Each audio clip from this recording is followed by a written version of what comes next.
बिस्मिल्लाहिर्रहमानिर्रहीम। अस्सलाम वालेकुम। अगर आप भी खूबसूरत और जवान रहना चाहते हैं तो सर्दियों में ये वाला जूस ज़रूर पिया करें। गाजरें मैंने धोकर अच्छी तरह से काट ली हैं और ये हमारे पास है जी बीट रूट। हाँ जी बिल्कुल, ये चुकंदर ही है और चुकंदर को हमने इस तरह से काट लिया है और इसको मैंने छील लिया था और फिर अब इसको काट लेंगे और इसको मुनासिब साइज़ में काट लेंगे ताकि अच्छी तरह से इसका जूस जो है वो आसानी से निकल सके। जूस हम निकालना शुरू करेंगे।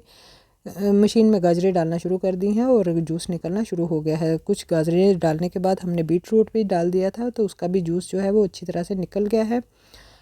सर्दियों में ये आप जूस ज़रूर पिया करें। आपकी स्किन, आपकी आंखें, बाल शादाब खूबसूरत रहेंगे और आपकी नज़र भी तेज़ होगी, आपके खून की कमी को पूरा करेंगे। तो लीजिए, ज़बरदस्त हमारा कैरेट बीट रूट जूस जो है वो रेडी हो चुका है। इसमें डालेंगे 2 चुटकी काला नमक और इसको मिक्स कर लेंगे। तो एंजॉय कीजिए ज़बरदस्त सा जूस।